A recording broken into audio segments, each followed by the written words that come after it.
Hello guys, welcome to my channel GT lectures. तो guys आज हम स्टार्ट करेंगे अपना न्यू लेसन क्लास 11 फिज़िक्स का।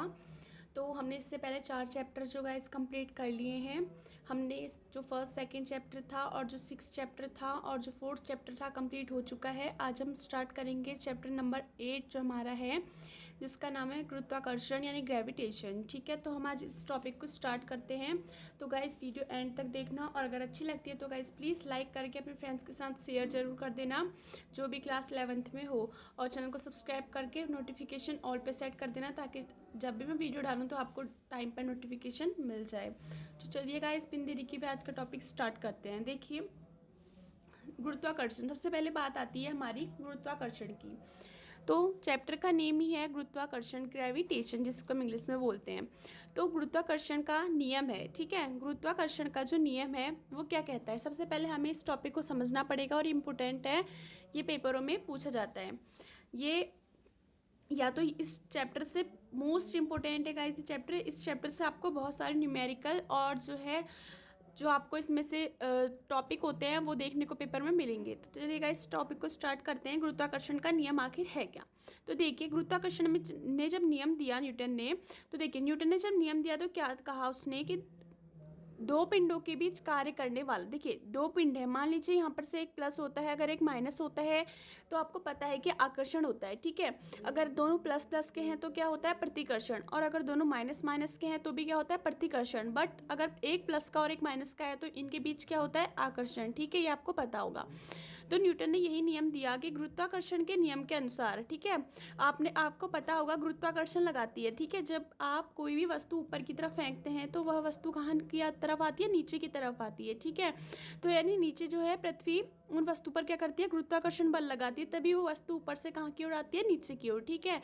तो देखिए, दो पिंडों के बीच कार्य करने वाला आकर्षण तथा प्रतिकर्षण बल, ठीक है, इनके बीच में कुछ भी कार्य कर सकता है, आकर्षण या प्रतिकर्षण, ये कंफर्म नहीं होता है कि प्लस माइनस ही हो, कोई भी दो पिंड हो सकते हैं, ठीक है। कोई भी दो पिंड होते हैं, आपने देखा होगा, कोई भी दो पिंड ले लेंगे तो उनके बीच कार्य करने वाला आकर्षण तथा प्रतिकर्षण बल जो होता है, उनके द्रव्यमान m1 और m2 के, m1 m2 यानी उनके द्रव्यमान का जो गुणनफल, यानी इनका इंटू करने के बाद, ठीक है, उनके द्रव्यमान के गुणनफल के क्या हो जाएगा, वो बल समानुपाती या अनुक्रमानुपाती, ठीक है।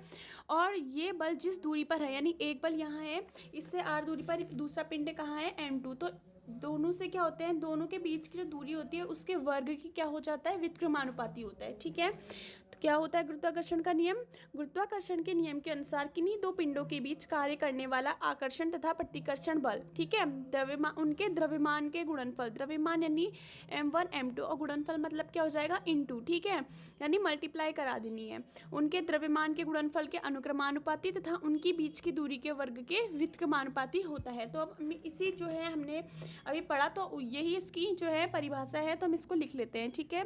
किस तरीके से हो जाएगा, गुरुत्वाकर्षण के नियमानुसार, ठीक है, गुरुत्वाकर्षण के नियमानुसार हमने देखा, नियमानुसार किन्हीं दो पिंडों के बीच, ठीक है, नियमानुसार, तो क्या था, गुरुत्वाकर्षण के नियम के अनुसार किन्हीं दो पिंड हमारे पास कौन कौन से हैं, m1 और m2 हमने उनके द्रव्यमान है, पिंड एक जो है हमने ये माना है, पिंड दो हमने ये माना है। अगर आप दिखाना चाहें तो इनको a और b से भी दिखा सकते हैं, ठीक है।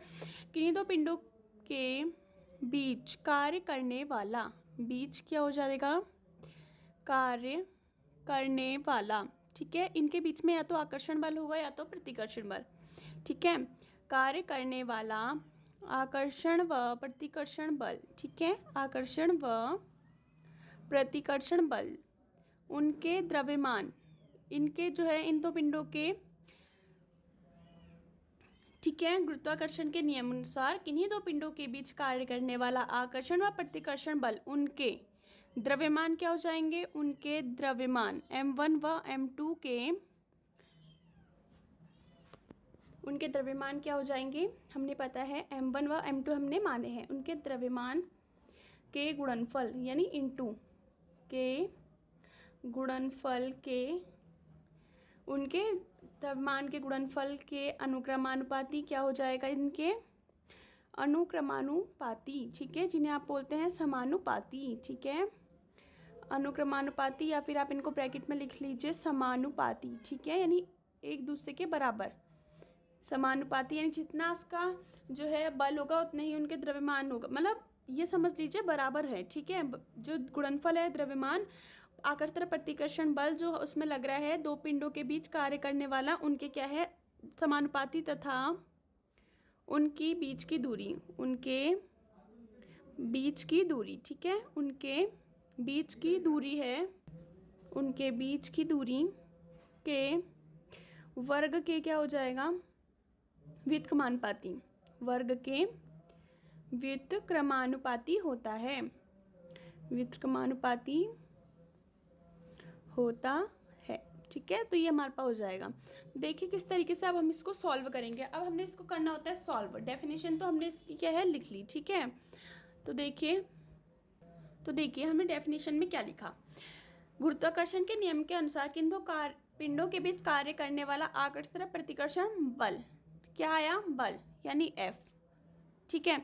उनके जो द्रव्यमान क्या हो जाएंगे m1 व m2 के गुणनफल के अनुक्रमानुपाती, ठीक है, यानी अनुक्रमानुपाती हो जाएगा किसके m1 व m2 के गुणनफल, क्या बोला है गुणनफल, इनटू में है दोनों, ठीक है, तथा उनके बीच की दूरी के वर्ग के व्युत्क्रमानुपाती, उनके बीच की दूरी के वर्ग के व्युत्क्रमानुपाती, ये तो हो जाता है समानुपाती, व्युत्क्रम यानी अपॉन में अगर होता है तो वो क्या हो जाता है हमारे पास व्युत्क्रमानुपाती होता है, ठीक है। अब जो है हम इन लोगों को साथ में कर देते हैं, जैसे कि इस तरीके से ये हो जाएगा m1 m2 अपॉन में क्या आ जाएगा यहाँ से r का स्क्वायर, ठीक है।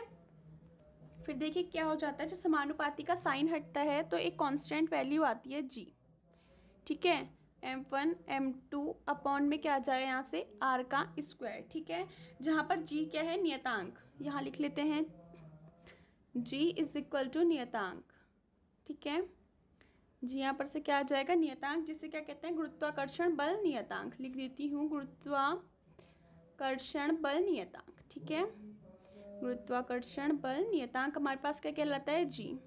साइड में आप लिखना चाहें तो लिख सकते हैं। ये गाइस देखिए मैंने आपको फेयर काम करवा रखा है, ये फेयर वर्क है कि किस तरीके से आपने, बाकी अब कोई भी आपके डाउट नहीं होंगे। देखिए मैं एक बार और समझा दे रही हूँ। गुरुत्वाकर्षण ने जो नियम दिया उस नियम के अनुसार क्या होता है, किन्हीं दो पिंडों के बीच, दो पिंड हैं, उन कितनी दूरी पर हैं, पहले पिंड से r दूरी पर कितना, कौन सा पिंड है, दूसरा पिंड है, ठीक है। तो न्यूटन ने क्या नियम दिया, किन्हीं दो पिंडों के बीच कार्य करने वाला आकर्षण तथा प्रतिकर्षण बल, यानी इन दोनों के बीच में जो बल कार्य कर रहा होगा, भले ही वो आकर्षण हो भले ही वो प्रतिकर्षण बल हो, ठीक है, उनके द्रव्यमान m1 या m2 के गुणनफल के क्या हो जाएगा अनुक्रमानुपाती, जो बल है वो m1 m2 का जो गुणनफल हम इंटू करेंगे, ये नहीं कि f है तो समानुपाती हो जाएगा m के, ऐसा नहीं है, f समानुपाती हो जाएगा m1 इंटू m2 के, यानी दोनों का जब गुणनफल करेंगे वह समानुपाती है किसके, आकर्षण तथा प्रतिकर्षण बल के, ठीक है। और इनके बीच की जो दूरी है वह जो बल है आकर्षण तथा प्रतिकर्षण बल, उनके बीच की दूरी के वर्ग के व्युत्क्रमानुपाती होता है, ठीक है। यानी देखिए दूरी का स्क्वायर, जितनी हमारे पास दूरी होगी उतना ही प्रतिकर्षण बल आकर्षण बल कम कार्य करेगा, और जितना हमारे पास द्रव्यमान m1 और m2 होंगे, ठीक है, जिस भार के वो है वहाँ उतना ही क्या कार्य करेगा बल। तो ये इसका मीनिंग है। तो ये हमने इसको सॉल्व भी कर दिया, और यहाँ पर से हमने g जो था हमने इसको साथ में लिखा इस तरीके से, क्योंकि क्या बोला था m1 m2 जो है समानुपाती हैं, ठीक है, समानुपाती है, समानुपाती का साइन हटता है तो जी आता है कांस्टेंट वैल्यू, जो क्या होता है गुरुत्वाकर्षण बल नियतांक। तो ये आपका हो गया फर्स्ट टॉपिक क्लियर, ठीक है। सेकंड टॉपिक पर चलते हैं। तो गाइस आपकी स्क्रीन पर है नेक्स्ट टॉपिक, ये पेपरों में मोस्ट इंपॉर्टेंट है, ये टॉपिक जो है पेपरों में पूछा जाता है, ठीक है। तो टॉपिक क्या है देखिए, जी का मात्रक व विमा बताइए, ठीक है। तो जी यहाँ पर से क्या होता है गुरुत्वाकर्षण बल नियतांक, ठीक है। तो इसकी हमने क्या निकालना है मात्रक तथा विमा निकालनी है। तो अगर हमने जी की मात्रक विमा निकालनी है तो पहले हमें सूत्र चाहिए होगा, ठीक है। तो देखिए अब हम क्या करते हैं, सूत्र हमें मिल गया, हमने जी की निकालनी है, जी इसके साथ इंटू में है, तो देखिए एफ के साथ किसकी इंटू हो जाएगी आर की, F r square is equal to G into m1 m2 को इधर साइड कर लेते हैं, m1 into m2 is equal to F का एफ इंटू आर स्क्वायर, ठीक है। जी निकालना है तो देखिए F r square upon m1 into m2, ठीक है। इतना आपको क्लियर हुआ। देखिए किस तरीके से किया हमने, तो देखिए हमने क्या करा, एफ़ की ये इसके साथ इंटू में था तो एफ़ की इंटू किससे करवा दी हमने, आर स्क्वायर से, ठीक है।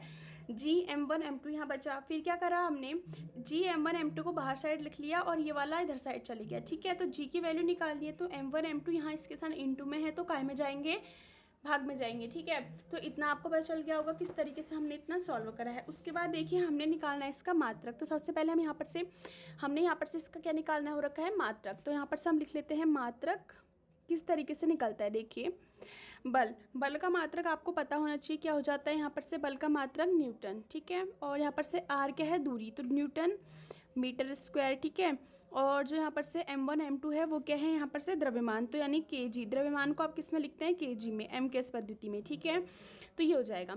फिर देखिए किस तरीके से होगा हमारे पास, न्यूटन मीटर स्क्वायर, ठीक है, kg स्क्वायर हो जाएगा अपॉन के, मतलब यहाँ पर से पर kg स्क्वायर, न्यूटन मीटर स्क्वायर पर किलोग्राम स्क्वायर, या आप इसको इस तरीके से लिख सकते हैं, न्यूटन मीटर स्क्वायर kg -2, ठीक है। ये दोनों क्या हो जाएंगे, इसके मात्रक, कुछ भी किसी तरीके से भी आप लिख सकते हैं, ठीक है।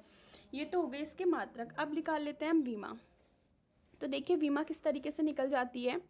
सबसे पहले क्या बात आई, बल, न्यूटन क्या है यहाँ पर से, न्यूटन जो है बल, ठीक है। तो न्यूटन है तो इसकी विमा क्या हो जाती है, mL1T-2, ठीक है। ये हो जाएगा क्योंकि यहाँ पर से क्या है, बल, ठीक है, आकर्षण प्रतिकर्षण बल। उसके बाद क्या आ जाएगा, देखिए फिर हमें क्या दिया हुआ है, दूरी r, हम इसको विमा में किसे दिखा देते हैं, L स्क्वायर से, ठीक हो गया। फिर क्या है, द्रव्यमान, द्रव्यमान को हम किससे दिखा देते हैं, मात्रक में m। दूसरा भी क्या है, kg, r है, सॉरी M2 है तो कितना आ जाएगा, mm, ठीक है, हो गया। उसके बाद देखिए क्या हो जाएगा, L यहाँ पर से भी है, L यहाँ पर से भी है, ठीक है। तो देखिए m यहाँ पर से हो जाएगा L2 और एक ये 1, 3 हो जाएगा, T-2, इतना तो आपने निकाल लिया ये ऊपर वाले को। नीचे वाले को देखिए, m का स्क्वायर m हो जाएगा, प्लस में नीचे है तो ऊपर जाके किसका हो जाएगा, ये माइनस का, ये हो गया, ठीक है। फिर देखिए 1m 2m यहाँ से, 1 यहाँ से, तो क्या हो जाएगा, माइनस हो जाएगा, लेकिन साइन किसका आएगा, माइनस का, क्योंकि माइनस की संख्या बड़ी है। यहाँ पर कुछ नहीं है तो 1 होगा, 1 में से -2 जाएगा तो कितना आ जाएगा, -1, L3 T-2। तो ये आपकी क्या आ जाएगी यहाँ पर से, विमा। तो यही इसका क्या हो जाएगा, आंसर हो जाएगा, ठीक है। और यहाँ पर से अगर आप जी का आंकिक मान, ठीक है, आपने किसकी विमा निकाली, जी, ठीक है, जी का अगर आप आंकिक मान देखते हैं, अगर क्वेश्चन सॉल्व करेंगे तो कितना हो जाता है, 6.67 × 10⁻⁻11 न्यूटन मीटर स्क्वायर, ठीक है। तो ये हो जाएगा। तो गाइस अब हमारे पास नेक्स्ट टॉपिक है, देखिए क्या है, केपलर के ग्रहों के गति संबंधी नियम, ठीक है। केपलर ने हमारे पास ग्रहों के लिए जो है 3 नियम दिए, ठीक है। तो क्या हो जाएगा, केपलर ने प्रेक्षणों के आधार पर सूर्य के चारों ओर गति के संबंध में 3 नियम प्रतिपादित किए, ठीक है।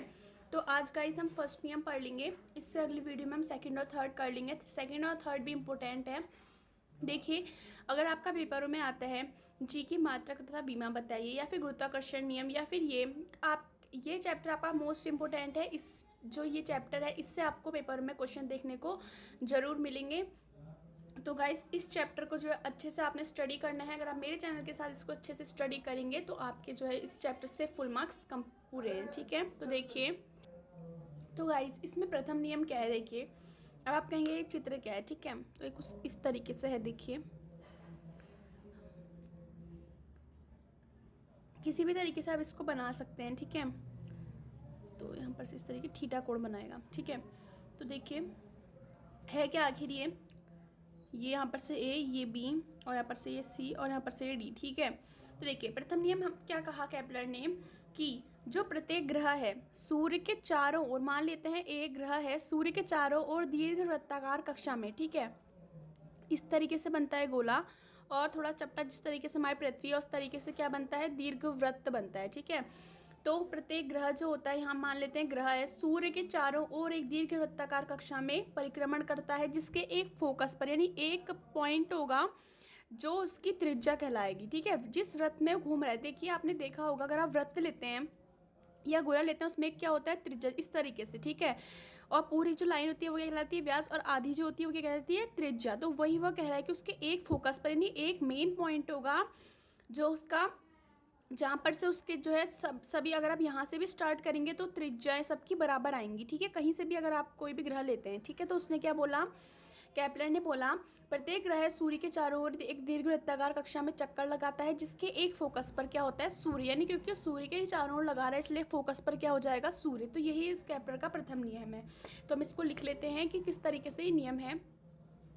तो देखिए, तो यहाँ से हम लिख लेते हैं, ऊपर आ जाएगा। अगर आपको लिखना है केपलर के प्रथम नियम के अनुसार, या फिर लिख लेते हैं प्रत्येक ग्रह जो है सूर्य के चारों ओर, सूर्य के चारों ओर एक दीर्घ वृत्ताकार कक्षा में परिक्रमण करता है। वृत्ताकार कक्षा में परिक्रमण करता है जिसके एक फोकस पर क्या होता है, सूर्य होता है। जिसके एक फोकस पर सूर्य होता है। तो गाइज हम ये भी सारा काम फेयर कर रहे हैं, जिससे कि आपको जो है नोट्स बनाए अगर आप, तो आपका सारा काम जो है फेयर हो, ठीक है। तो यही हमारे पास केपलर का प्रथम नियम है। 3 नियम केपलर ने दिए थे, 2 नियम हम कल पढ़ेंगे। आज हमने एक नियम पढ़ा कि प्रत्येक ग्रह जो है सूर्य के चारों ओर एक दीर्घवृत्ताकार कक्षा में चक्कर लगाता है जिसके फोकस पर सूर्य होता है। यानी एक ग्रह मान लेते हैं ए है, वो इस तरीके से परिक्रमण कर रहा है और उसके फोकस पर यानी मेन पॉइंट पर क्या है, सूर्य। यानी जो उसका केंद्र है वहाँ पर क्या है, सूर्य। पहले ही हमें पता है कि ग्रह जो है सूर्य के परिक्रमण कर रहा है, तो यानी ये नहीं कि यहाँ से स्टार्ट करेगा तो यहाँ पे इस तरीके से जाएगा, बीच में फोकस है तो समान गोले में जाएगा, यानी उसकी त्रिज्याएं जो है इस तरीके से समान हो जाएंगी, ठीक है। तो यही हमारे पास क्या हो जाएगा, केपलर का प्रथम नियम हो जाएगा। तो गाइस वीडियो एंड तक देखिए आपने, थैंक यू गाइस। एंड जो है मेरे इस चैप्टर के साथ एंड तक हर चैप्टर लेक्चर में बने रहिएगा। आपका जो है ये चैप्टर इंपॉर्टेंट है, इसलिए मैं इस चैप्टर को पहले करा दे रही हूँ। और गाइस आगे पीछे हम चैप्टर को कंप्लीट करेंगे, बट अब आपका फिजिक्स क्लास 11 का कोर्स जो है एकदम कंप्लीट हो जाएगा। तो वीडियो अच्छी लगी हो तो लाइक कर देना, शेयर कर देना अपने फ्रेंड्स के साथ, रिलेटिव के साथ, और चैनल को सब्सक्राइब करके नोटिफिकेशन ऑल पे सेट करना, और जिससे कि आपको डेली नोटिफिकेशन टाइम पर मिल जाए। Thank you for watching full video and take care and bye bye.